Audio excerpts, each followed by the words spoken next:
बिस्मिल्लाहिर्रहमानिर्रहीम। अस्सलाम वालेकुम स्टूडेंट्स, कैसे हैं आप लोग? ठीक ठाक है। अच्छा, आज हम पढ़ेंगे elasticity of demand. Demand theory में हमने लॉ ऑफ डिमांड में ये डिस्कस किया था कि अगर प्राइस चेंज होगी तो उससे क्वांटिटी में भी चेंज आएगी। ठीक है। और जो रिलेशन था वो इनवर्स था।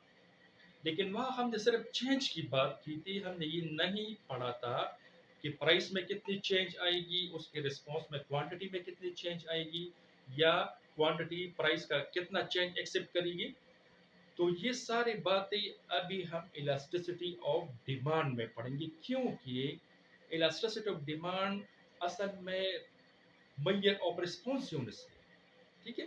कि क्वांटिटी कितना रिस्पॉन्स देती है प्राइस चेंज की, या हम ये कह सकते हैं कि क्वांटिटी कितना चेंज एक्सेप्ट करती है प्राइस चेंज की। मतलब प्राइस में भी चेंज आया और क्वांटिटी में भी चेंज आया, तो प्राइस में कितना चेंज आया और उस के लिहाज से क्वांटिटी में कितना चेंज आया, तो ये हम इलास्टिसिटी ऑफ डिमांड में डिस्कस करेंगे। ये देखिए कि इसको हम डिग्री ऑफ रिस्पॉन्सिवनेस कहते हैं, एक बात।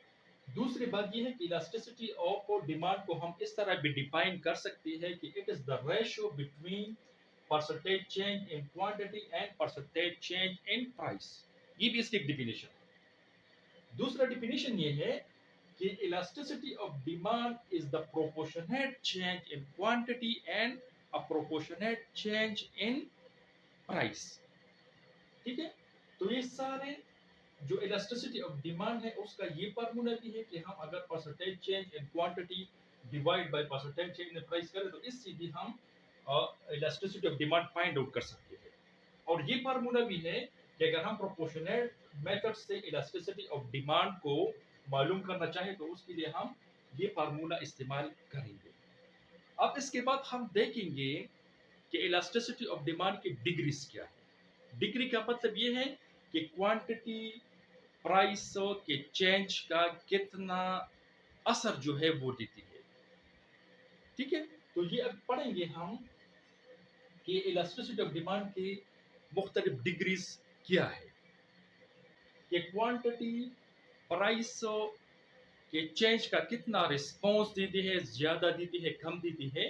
तो ये सारे बात यहाँ हम डिस्कस करेंगे। फर्स्ट केस है परफेक्ट इलास्टिक। परफेक्ट इलास्टिक का मतलब ये है कि अगर प्राइस में चेंज जीरो हो, क्वांटिटी में चेंज पॉजिटिव आएगा। ठीक है ना।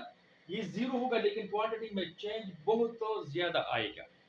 तो इसका मतलब ये है कि अगर प्राइस में चेंज जीरो हो, ठीक है, और क्वांटिटी में चेंज सम पॉजिटिव फिगर हो, फर्ज करें हम लिखे 10, तो इलास्टिसिटी ऑफ डिमांड का जो फार्मूला है कि डेल्टा एक percentage change in quantity and percentage change in price, this is equal to 10 divide by 0 और this is equal to infinity.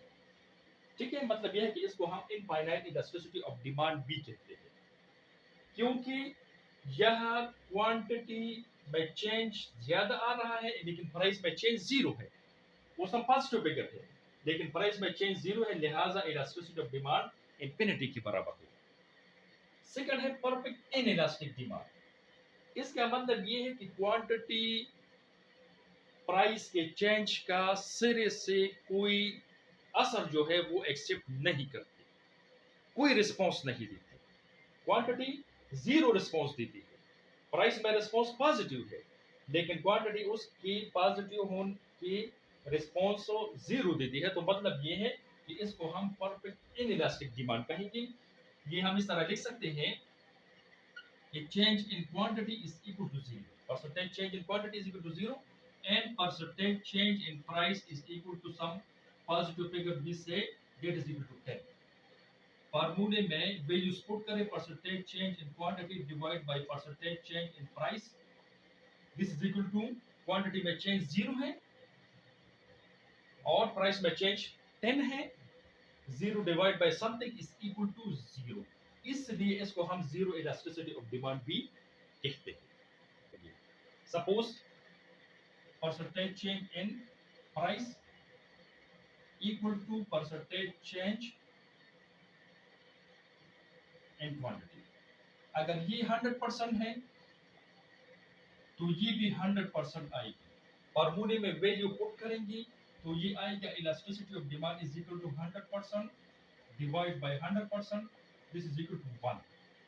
ठीक है, तो इसको हम यूनिटरी इलास्टिसिटी और इलास्टिसिटी इक्वल टू 1 कहते हैं। ठीक है, यहाँ देखिए, यहाँ जो चेंज है और यहाँ चेंज दोनों परसेंटेज में बराबर है। और किस है इलास्टिक डिमांड, इसका मतलब ये है कि जो change percentage change in price and percentage change in quantity, ये चूंकि इलास्टिक है तो क्वांटिटी प्राइस को ज्यादा रिस्पॉन्स देती है। अगर इसमें 10% तो इसमें 20% आएगी, तो ये इस तरह है। ठीक है, अगर ये 100% है तो ये 200% होगी। ठीक है, या 300% होगी। तो मतलब ये है कि अगर हम वैल्यू पुट करें फॉर्मूले में तो delta Q divide by delta P, 200% divide by 100%, we can say that is equal to 2. Elasticity is equal to 2 or elasticity of demand is greater than 1. फिर किस है inelastic demand, इसका मतलब ये है कि जो चेंज प्राइस में आ रही है और जो चेंज परसेंटेज चेंज क्वांटिटी में आ रही है, तो प्राइस में चेंज ज्यादा होगा और क्वांटिटी में चेंज कम होगा, क्योंकि क्वांटिटी प्राइस के चेंज का जो असर है वो कम एक्सेप्ट करती है, उसको कम रिस्पॉन्स देती है, इसलिए ये इनइलास्टिक है। या elasticity equal two is less than 1, elasticity 1 से कम है। इसका मतलब ये है कि अगर प्राइस में 100% चेंज आएगी, ठीक है, तो इस लिहाज से क्वांटिटी में चेंज सपोज 50% आएगी। तो यहाँ इलास्टिसिटी ऑफ डिमांड फॉर्मूले में वैल्यूज पुट करें तो 50% डिवाइड बाय 100%, या this is equal to 1 over 2 और दिस इज इक्वल टू 0.5, मतलब ये है इलास्टिसिटी 1 से कम है, इसलिए हम इसको इनइलास्टिक डिमांड और elasticity of demand less than 1 कहेंगे। ये थे इसकी डिग्री।